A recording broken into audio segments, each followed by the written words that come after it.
Boa noite, bem-vindos ao Home Delivery. Que este seja um tempo de bênção para todos nós. Vamos louvar a Deus.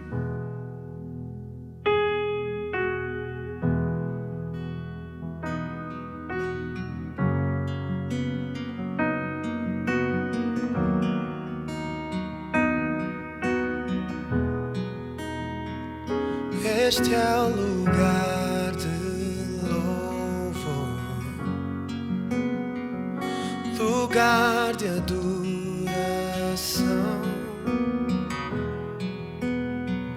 E ao proclamar teu nome, as trevas fugirão. Este é o lugar de cura, com fé podemos crer.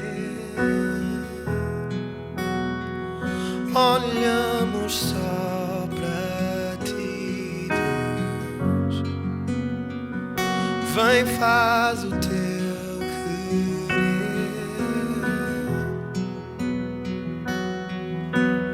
Há poder no teu nome, ó Jesus. Há poder no teu nome, ó Jesus.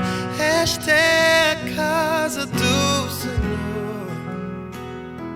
Nós rendemos tudo aos teus pés, ó Jesus. Entregamos tudo a ti, ó Jesus. Esta é a casa do Senhor.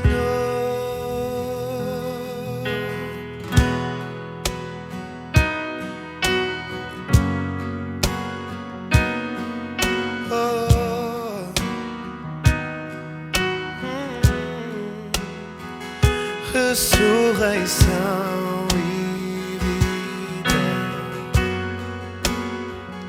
carrego em meu ser, pois onde havia morte, reinou o teu poder.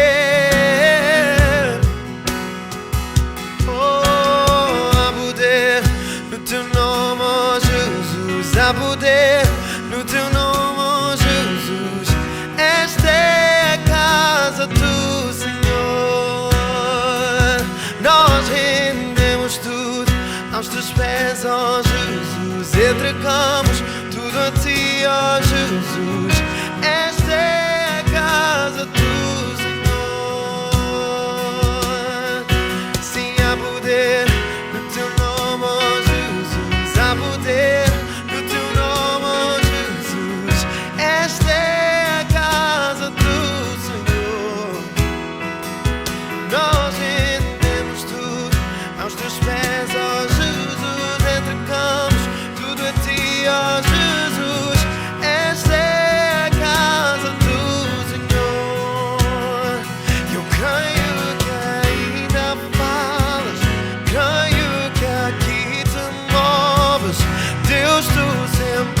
Trabalhas para o bem.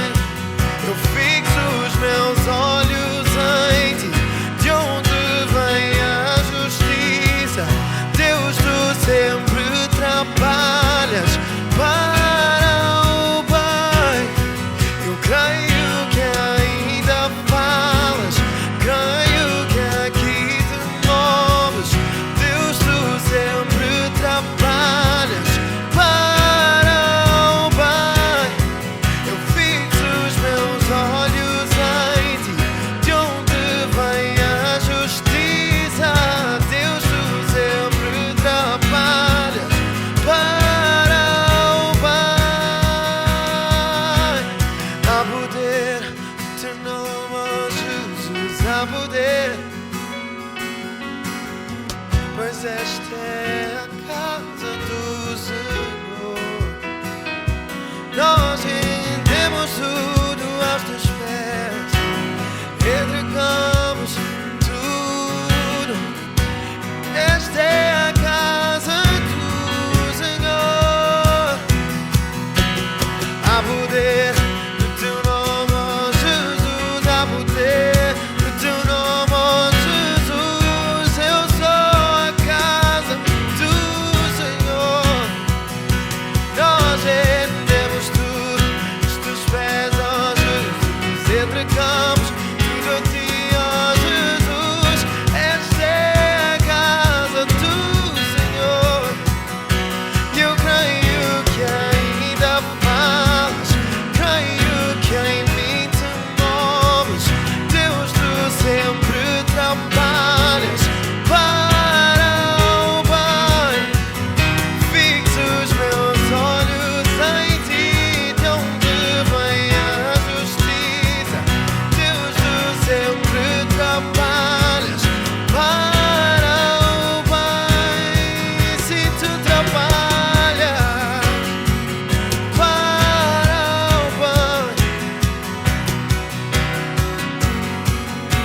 pois em ti há esperança.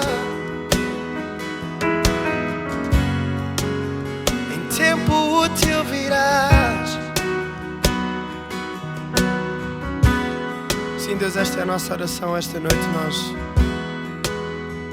queremos que quando confiamos em ti, Deus, nós não somos desamparados. E essa é a nossa convicção nesta noite, relembrando que em tempo útil tu sempre estás, sempre virás em nosso auxílio. Então que esta noite, esta palavra, ela possa também encontrar morada em nós, possa ser refrigério, possa ser um estímulo para todos nós que a vamos ouvir. Em nome de Jesus, em nome de Jesus. Amém. Tu possas ser abençoado agora pela partilha da palavra.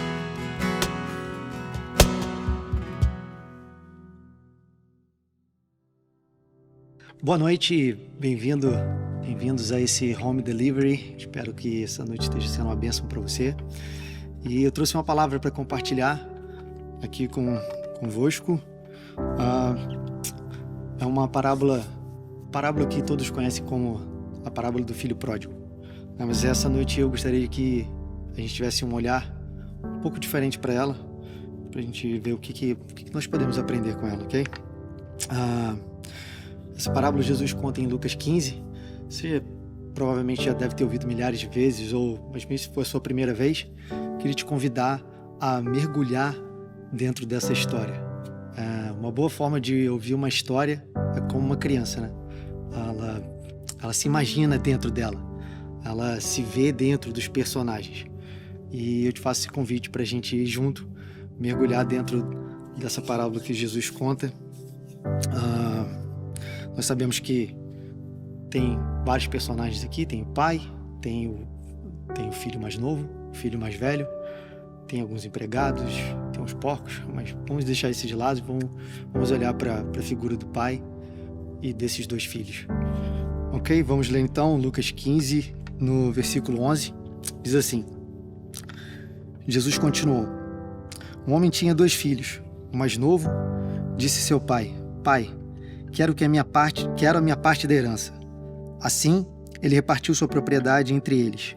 Não muito tempo depois, o filho mais novo reuniu tudo o que tinha e foi para uma região distante. E lá desperdiçou os seus bens, vivendo irresponsavelmente. Depois de ter gasto tudo, houve uma grande fome em toda aquela região. E ele começou a passar necessidade. Por isso, foi empregar-se com um dos cidadãos daquela região, que o mandou para o seu campo a fim de cuidar de porcos. E ele desejava encher o estômago com as vagens de alfarrobeira que os porcos comiam, as comidas dos porcos, né? Mas ninguém lhe dava nada. Caindo em si, ele disse: quantos empregados do meu pai têm comida de sobra, e eu aqui morrendo de fome. Eu me porei a caminho e voltarei para o meu pai, e lhe direi: Pai, pequei contra o céu e contra ti, não sou mais digno de ser chamado seu filho. Trata-me como um dos seus empregados. A seguir, levantou-se e foi para o seu pai, e estando ainda longe, seu pai o viu e, cheio de compaixão, correu para o seu filho, e o abraçou e o beijou. E o filho lhe disse: Pai, pequei contra o céu e contra ti, não sou mais digno de ser chamado seu filho. Mas o pai disse aos seus servos: depressa, tragam a melhor roupa, vistam ele, coloquem um anel no seu dedo e calçados nos seus pés. Tragam um novilho gordo e matem-no. Vamos fazer uma festa e nos alegrar. Pois esse meu filho estava morto e voltou à vida. Estava perdido e foi achado. E começaram a festejar o seu regresso. Enquanto isso, o filho mais velho estava lá no campo. Quando se aproximou da casa, ouviu a música e a dança. Então chamou um dos servos e perguntou-lhe o que estava acontecendo. E este lhe disse: seu irmão voltou e seu pai matou o novilho gordo, porque o recebeu de volta são e salvo. E o filho mais velho encheu-se de ira e não quis entrar. Então seu pai saiu e insistiu com ele. Mas ele respondeu ao seu pai: olha, todos esses anos tenho trabalhado como um escravo ao teu serviço e nunca desobedeci às suas ordens. Mas tu nunca me destes nenhum cabrito para que eu pudesse festejar com os meus amigos. Mas quando volta para casa esse teu filho, que esbanjou os teus bens com as prostitutas, matas o novilho gordo para ele? Disse o pai: meu filho, você está sempre comigo. Tudo o que eu tenho é seu. Mas nós tínhamos que celebrar a volta desse irmão e alegrar-nos, porque ele estava morto e voltou à vida. Estava perdido e foi achado. Amém? Então, você consegue se imaginar dentro dessa história em quem você seria? Então, eu queria te fazer esse convite. Vamos olhar para o pai e para esse irmão mais novo e o irmão mais velho, né? Os dois filhos. E a primeira coisa que eu queria aqui fazer junto contigo é definir a palavra pródigo. A gente tem essa ideia de que essa parábola é a parábola do filho pródigo, né? Tem algumas bíblias, elas trazem essa menção, mas Jesus, na verdade, ele não fala que é a parábola do filho pródigo, né? Ele fala que havia um pai, um homem, que tinha dois filhos, né? E a palavra pródigo, ela não significa rebelde, desobediente ou revoltado. Ela não tem significado. Se você for olhar no seu dicionário português, a palavra pródigo significa esbanjador, que gasta mais que o necessário. Também significa que é generoso ao dar e liberal. E também tem um terceiro significado que diz que produz com abundância e fértil.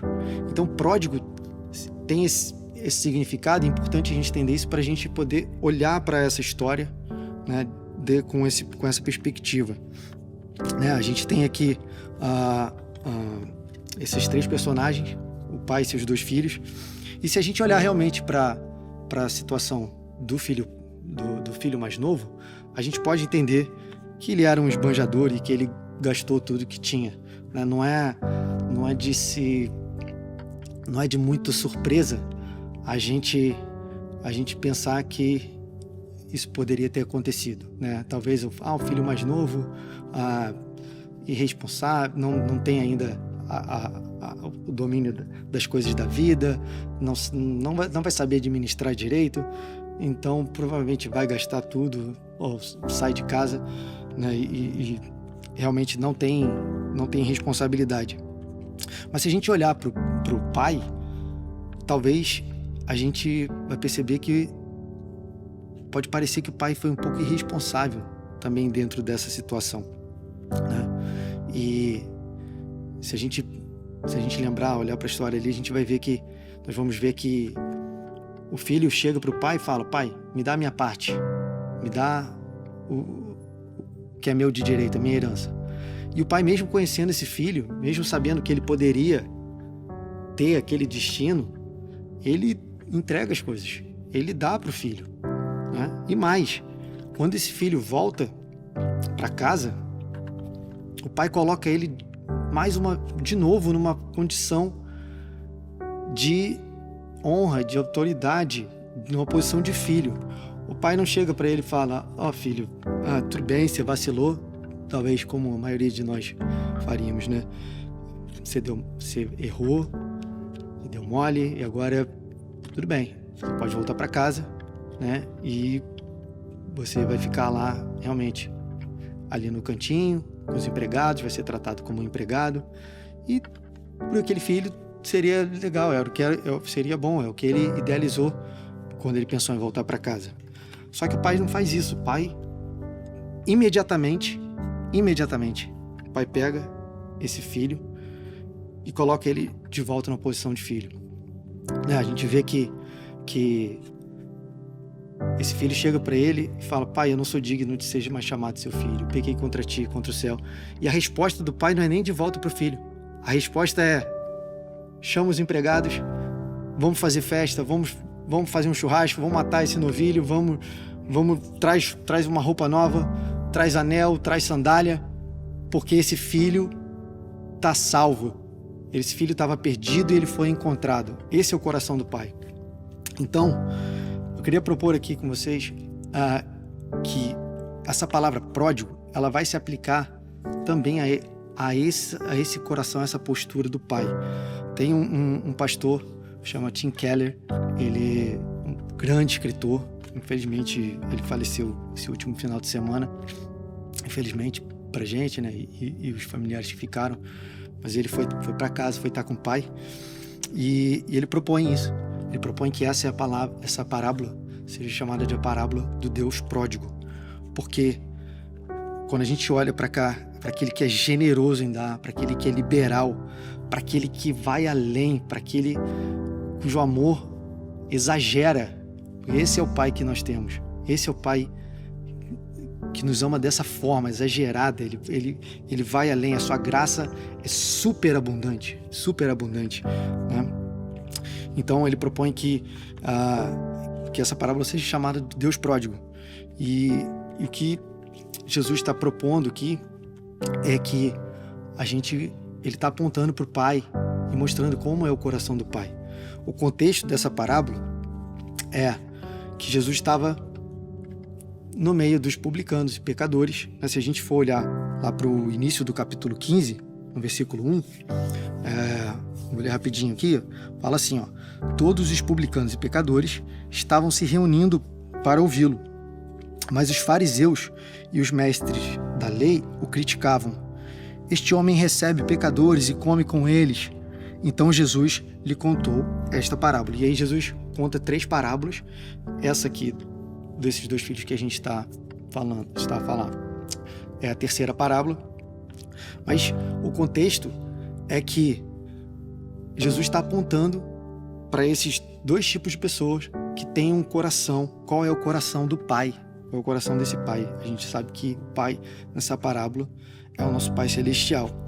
Então a gente tem 2 tipos de pessoa aqui retratado no irmão mais novo, que são os publicanos e pecadores. Porque esses publicanos, eles não seguiam as morais da Bíblia, eles não seguiam eles abandonaram as tradições judaicas, eles não agiam de forma responsável, ou seja, eles estavam fora de casa, né?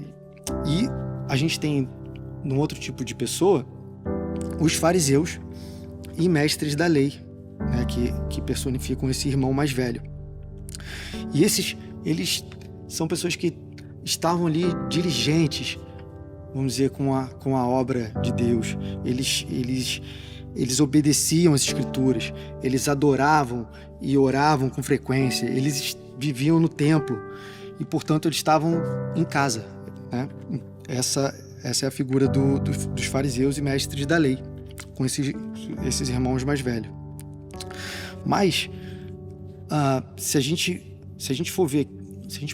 nós pararmos para ver aqui, Jesus está falando, né, essa parábola ele está contando, claro, apontando para o irmão mais novo, mas o alvo dela são os irmãos, são esses filhos mais velhos, né? Porque no final lá da história, como a gente leu, ele chama esse filho mais velho para mostrar qual é o coração dele, porque ele estava fazendo aquilo tudo pelo filho mais novo. Mas mais do que isso, ele está mostrando aonde que está o coração desse filho mais velho. E ele está mostrando que está no lugar errado, e ele quer trazer para o lugar certo o coração dele. Certo? Então, a gente vai ver, nós vamos ver aqui Jesus falando no final, né? Esse filho mais velho, ele chega em casa e aí se depara com a situação de uma festa acontecendo, e o que ele vai falar vai expor o coração dele. Olha como ele fala. Ele diz assim: olha, todos esses anos eu tenho trabalhado como um escravo ao teu serviço e nunca desobedeci às suas ordens, mas nunca me destes um cabrito. Ou seja, esse irmão mais velho, ele estava com o coração no lugar errado, ele estava fazendo tudo aquilo para o pai, ele estava ali cuidando da casa do pai, das coisas do pai, mas o coração dele estava em receber algo. E o pai, a resposta que o pai dá para ele é para que ele pudesse reposicionar o coração dele no lugar certo. Ele diz: meu filho, você está sempre comigo. Ou seja, você me tem, você tem a minha presença. E mais do que isso, tudo que eu tenho é seu.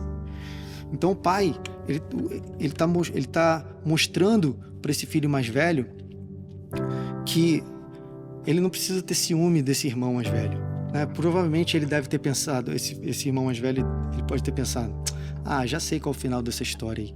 Ele vai sair de casa, esse meu irmão, conheço, vai sair, vai gastar tudo, e é orgulhoso, vai sumir e não vai querer voltar.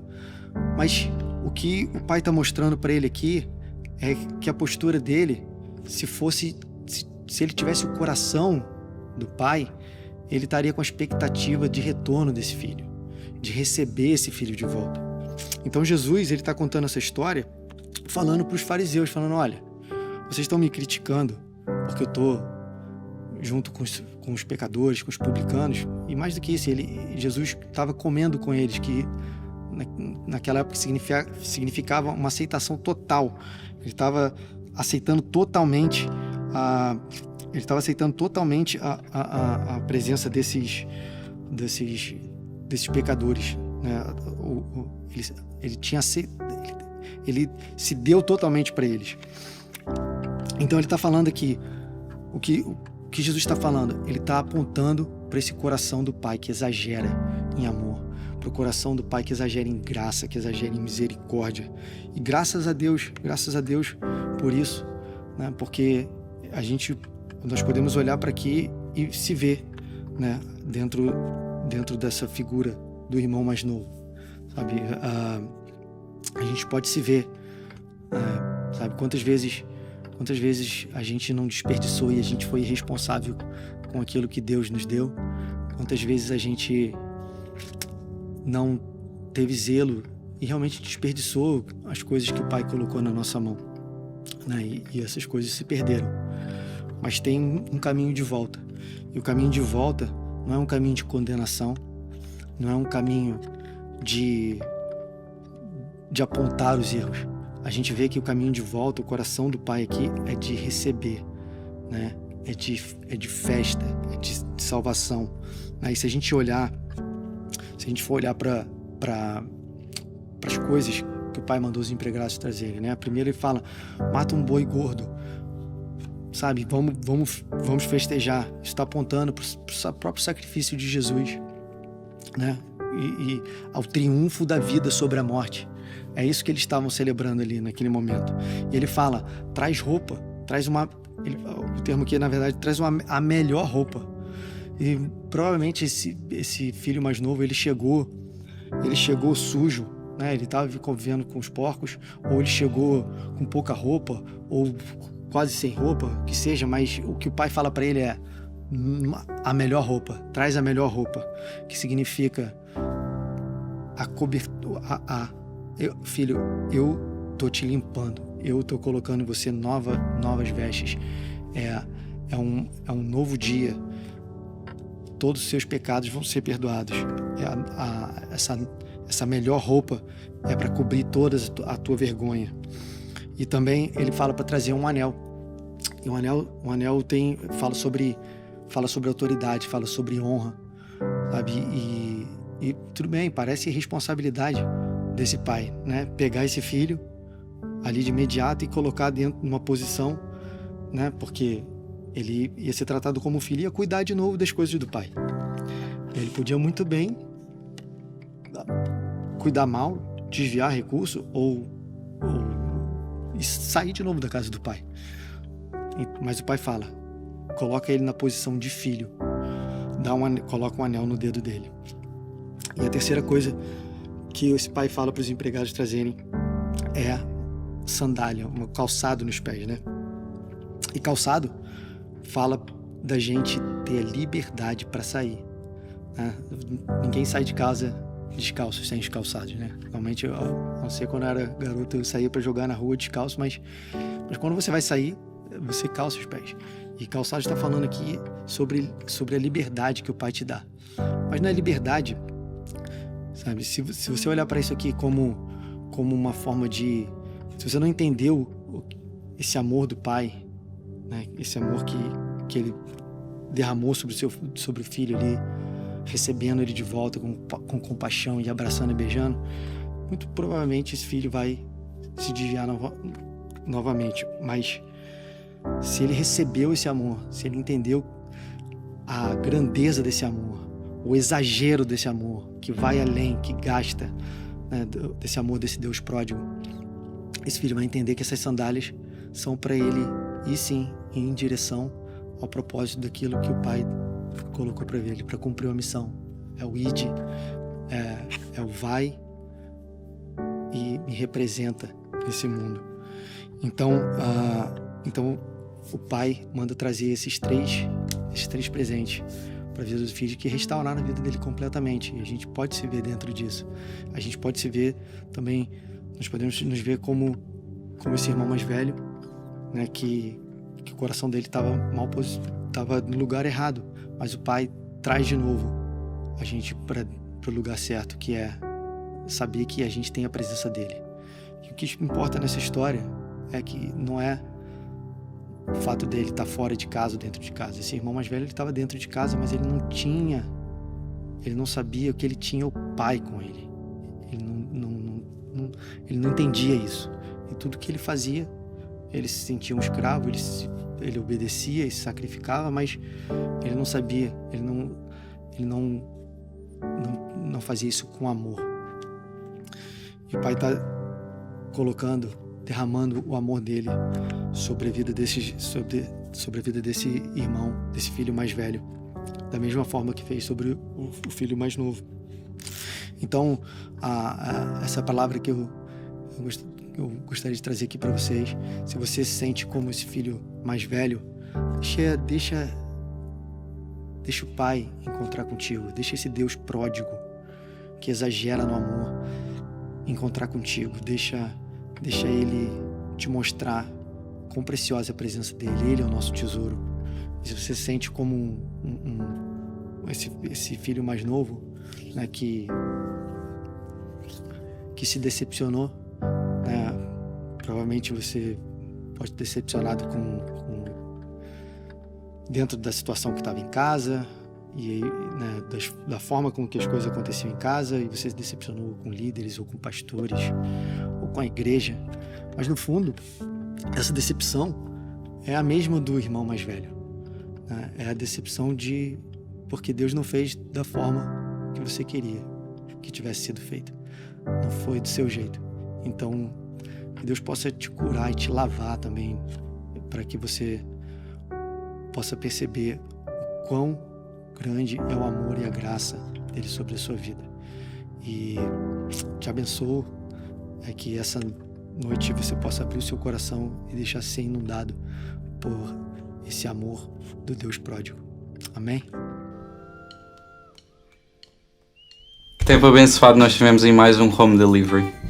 Nós agora temos a oportunidade também de deixar a nossa oferta. Os detalhes vão estar aqui em rodapé. Por isso vamos ser generosos e que Deus ricamente vos abençoe.